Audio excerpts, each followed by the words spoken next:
Boa tarde, pessoal. Meu nome é Alessandro Rodrigues, sou advogado e professor, dando sequência aos vídeos tratando das medidas socioeducativas estipuladas no Estatuto da Criança e do Adolescente, aquelas que estão no rol do artigo 112.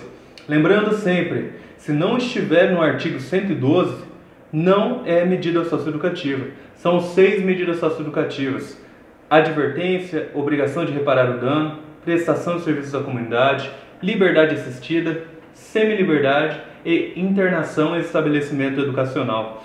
Eu gosto sempre de ressaltar quais são essas medidas socioeducativas, essas 6 medidas socioeducativas que estão lá no artigo 112, porque é muito comum o examinador tentar te confundir, ele misturar na questão medidas socioeducativas, que estão no artigo 112, com as medidas protetivas, medidas de proteção, que estão lá no artigo 101. Então, se vocês souberem quais são as 6 medidas socioeducativas, vocês evitam pegadinhas do examinador nesse sentido, tá ok? Em vídeos anteriores nós já tratamos sobre as medidas de advertência, obrigação de reparar o dano, prestação de serviços à comunidade e liberdade assistida. Falta agora a semi-liberdade, que é a que nós vamos falar hoje, e do próximo vídeo a medida socioeducativa de internação em estabelecimento educacional. Agora, semi-liberdade e internação, a gente já entra nas medidas socioeducativas que privam o adolescente de liberdade, porque até então não existia privação de liberdade, agora tem. Ainda que a semi-liberdade, que é a medida socioeducativa da vez, prive o adolescente de forma parcial, ele fica parcialmente privado de liberdade, diferente da internação, que ele fica privado de liberdade em tempo integral. Pois bem, medida socioeducativa de semi-liberdade, medida da vez aí, semi-liberdade. Sua previsão legal, artigo 112, inciso 5. Então, inserção em regime de semi-liberdade, está lá, artigo 112, inciso 5. No entanto, as características dessa medida de semi-liberdade nós extraímos do artigo 120, parágrafos 1º e 2º, também do Estatuto da Criança e do Adolescente. E o que tem de mais importante, melhor dizendo, aí dessa medida de semi-liberdade, tá? O caput do artigo 120 já deixa bem claro que a medida de semi-liberdade ela será imposta desde o início ou como forma de transição para o meio aberto. Essa é uma característica de grande importância e bastante cobrada em concursos públicos, tá? São 2 as formas, então, de imposição da medida de semi-liberdade: desde o início ou como forma de transição. Professor, como seria uma imposição da semi-liberdade desde o início? É simples. Se depois de todo o procedimento de apuração de ato infracional, o juiz da Vara da Infância e Juventude perceber que para aquele adolescente que cometeu o ato infracional a melhor medida a ser aplicada seja a semi-liberdade, o juiz aplicará desde o início. Ou seja, o adolescente vai receber vai executar a medida de semi-liberdade já desde o início, foi a primeira medida que ele recebeu.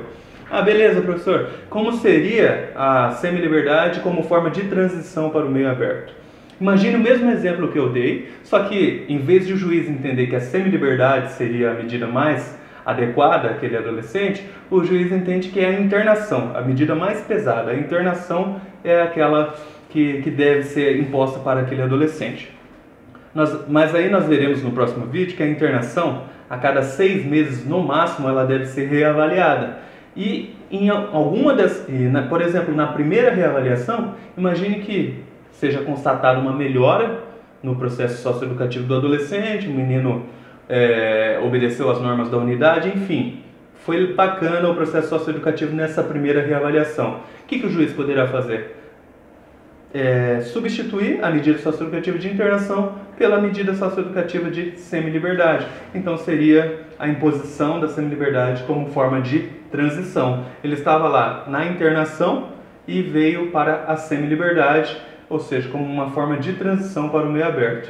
É como se fosse, fazendo uma comparação aí com processo penal, direito penal e execução penal do adulto, é como se fosse a progressão do regime fechado para o regime semiaberto. No nosso caso aqui na infância e juventude, o adolescente estaria em internação e seria progredido ali para o regime de semi-liberdade, que seria um estágio ali do meio, antes dele ir para a liberdade plena, seja com alguma das medidas em meio aberto, liberdade assistida, prestação de serviço à comunidade, ou sem vínculo socioeducativo nenhum com a revogação da medida. tá? Então, muito destaque para isso. São duas as formas de imposição da semi-liberdade. Pode ser desde o início ou como forma de transição para o meio aberto.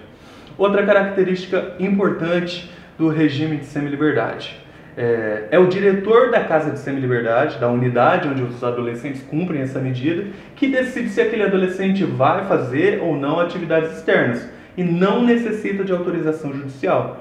Então, às vezes, você pode estar lá lendo sua questão e falar não necessita de autorização judicial e pode achar estranho.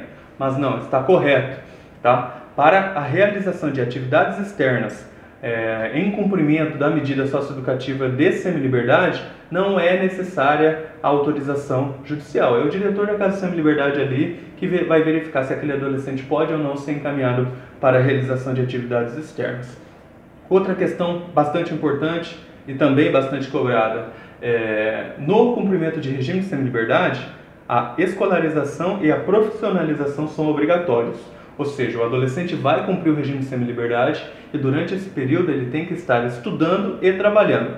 Profissionalização e escolarização obrigatórios.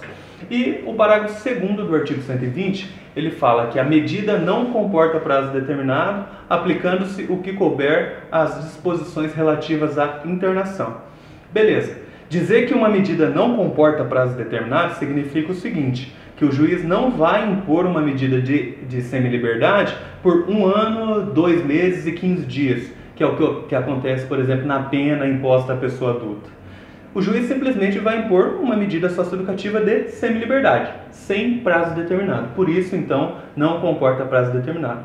E aí, beleza, aplicando-se no que couber as disposições relativas à internação. O que cabe na internação que é aplicável ali à semi-liberdade? 3 coisas. A primeira, a duração máxima será de 3 anos.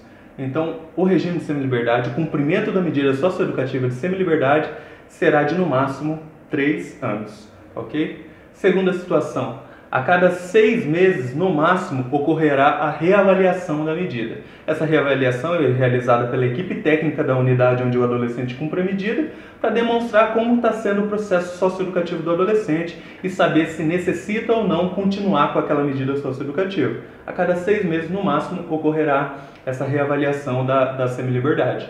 E terceiro aspecto, aos 21 anos de idade, a liberação será compulsória.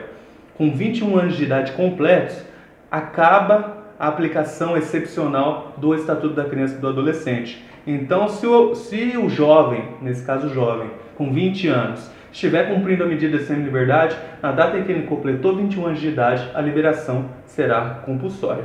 Tá ok? Então, essas são as características da medida socioeducativa de semi-liberdade. Falta uma medida apenas para que nós abordemos aí, que será a da próxima aula, a medida de internação. Tá ok? Espero que tenham gostado desse vídeo. Até a próxima. Uma boa tarde.